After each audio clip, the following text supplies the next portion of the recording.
Hi guys, I'm Wayne, and my two-faced, gold-digging dad married a loving billionaire woman. I fell in love with her, and she felt the same way. But first things first, shout out and credit to Pamela Ray. Today's story is inspired by your title idea. Remember to post your new title ideas in the comments below. It needs to be an original story, something we haven't done already. Give a like to the ones you would like to see animated. For the most active members who create very popular titles, we will contact you to join a secret server on Discord to offer you behind-the-scenes access. For now, let's jump straight into today's thrilling story. My dad has always done whatever he could for money, but not in a good way. He's obsessed, and he's greedy. And, in fact, he's a gold digger. He married my mom for her money. And he was the reason she lost all of it and she divorced him. I haven't seen her since she left. She doesn't want anything to do with me because I look too much like him. I wish I could say I still love my dad, but I really don't anymore. At this point, I'm just waiting till I'm 18 so I can leave the house and build a life for myself. He's never even gotten a job for himself. When he and my mom got married, he just lived off of her inheritance. He bought a mansion, a Tesla, and spent his day gambling at the casino. He even took chartered jets to random holidays to cheat on my mom. He did all of this without my mom's permission. Eventually, the money ran out, and Mom found out about everything. And so, she left him. She left us. Now my dad's off on the hunt again, going to fancy hotel bars so he can meet a rich woman and make her pay for everything he wants. And he's great at it, too.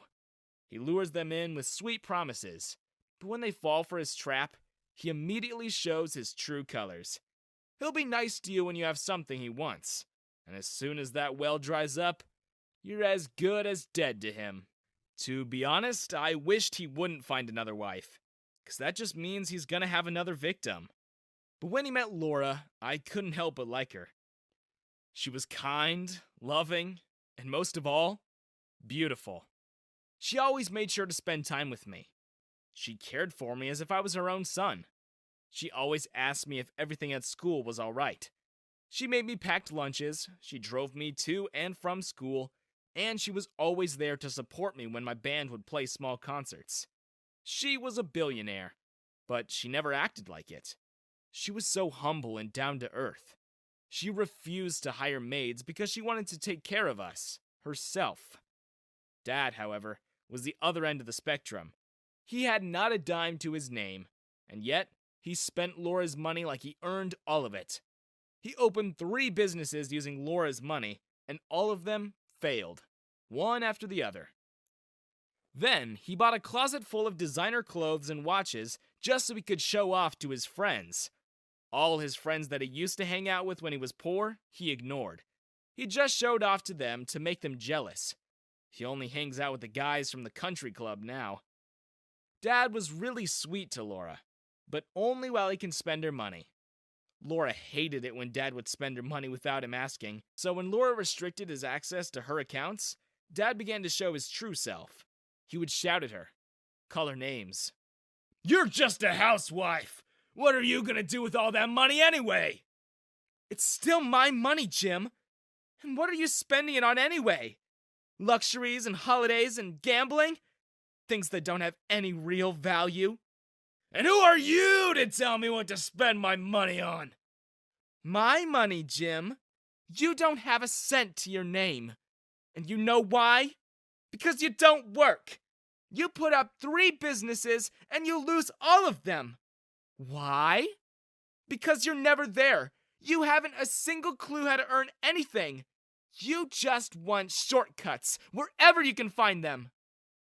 Dad took out a piece of paper and showed it at Laura's face. "Oh yeah? Well, this marriage contract says what's yours is mine, Laura. How about that?" Laura just laughed. "Oh, you stupid man. You own nothing of mine. Remember this piece of paper you signed before we got married? It's called a prenup. If we divorce, you get nothing. Zero. Nada. So if I were you, I'd be on my best behavior. And that's how you get Dad to do anything, by threatening to leave him with nothing. From that moment on, Dad changed his tone. He did whatever Laura asked of him. He even started making breakfast and doing the laundry. But it was too late. Laura had seen his real intentions, and she fell out of love with him. She was only with him still because she cared for me, and I really loved her. I really fell in love with her. We spent so much time together and got to know each other for so long that in my dad's absence, I couldn't help it. I fell in love with her. I fell in love with my stepmom. She was the kindest, most loving, most beautiful woman I'd ever met. How could I stop it from happening? The thing was, she felt the same. And one day at Christmas, as I was helping her set up the table for Christmas lunch when our hands touched, she looked at me, and I looked back at her, and our hands were still on the same spoon. That's when I leaned in to kiss her, and she kissed me back. I saw sparks everywhere. It was as if we'd skipped Christmas and went straight into New Year's Eve. But the fireworks display was cut short when we heard my dad's voice behind us. "What the heck is going on here?" I wiped my lips with the back of my hand. No, it's not what it looks like, Dad, I promise. But then, Laura said something I wasn't brave enough to say.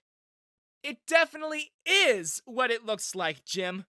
I'm in love with Wayne, and he loves me too." That's sick! You two are sick! This is adultery! You know that! This is grounds for divorce! Oh, and when I tell the judge what you've done, you're gonna have to pay me a pretty sum! Oh yeah, Jim? You and what lawyers? That shut him up. If he divorces Laura, he won't have any money. And without money, he couldn't pay any lawyers to take Laura to court. So Dad did the only thing he could do. The only solution his small brain could come up with. He threw us out. "This is still my house, and you're in it, so pack your bags and leave. Both of you. I don't ever want to see you here again. And if either of you come running back here, I'll call the cops and have you arrested for trespassing." "It's Mom's house, Dad." And the confused look on his face made me smile. I loved having the opportunity to mock him one last time. Laura and I spent our Christmas in Iceland. When Dad threw us out, she figured she'd show me what a really beautiful Christmas looked like. We spent our holidays just exploring the wild, stunning scenery in that place. We met lovely people and ate strange food, but every second of it was magical, because I got to spend it all with Laura by my side. Before New Year's Eve rolled around, Laura flew me back home, and she bought us a nice little house in the country where she said she wanted to spend the rest of her life with me. Our first kiss in our new farmhouse was as the clock struck midnight, and it was the first New Year's kiss I'd ever had. I was actually surprised that Laura had sisters. She never talked about them with me, and when they visited us for our housewarming, Harriet and Joanne were very handsy with me. It made Laura really jealous. But she kept joking that if her sisters really wanted me that much, they should just live with us and be sister wives. I enjoyed it, of course. Who doesn't like the attention of two gorgeous women? I suspect those two will be visiting us quite often in the future. I got news that Dad had sold Mom's house the moment we left. He'd just lost his source of cash, so he sold the house to finance his new hunt for another wife. Unfortunately, the money didn't last long. He went to the racetrack and bet most of it on the wrong horses. He was penniless and homeless before New Year's Eve even came around. One day, he found where Laura and I lived and he tried begging me for help. I turned him away. "So, you throw us out and now you want my help?" "Please, son. I know I was wrong. I should have taken better care of you." "You sell Mom's house and days later, you're bankrupt again?" "Son, please. I wouldn't ask you if I had any other choice. Please, I live in my car and I sleep in a parking lot. Please, please help me." A single tear slid down my dad's cheek, and I almost wanted to let him in. But Laura was right there beside me and reminded me who my dad really was. "You should leave, Jim." Otherwise, I'd have to call the cops on you for trespassing. And that was the moment my two-faced dad showed his true colors again. He grabbed me by the neck and threatened to hurt me, but I pushed him away. You ungrateful, stupid son of a... I just laughed at him, at how pathetic his life was. Your son, Dad. If I'm stupid, it's probably because of you. And when you look at that, are those sirens I hear? Dad ran and stumbled to his car, and I never heard from him again. Laura and I are still together. We live a charmed life in our small farm. Now and again, her sisters would visit us and try to get me to leave her for either of them. It's funny, really, and we all have a laugh about it.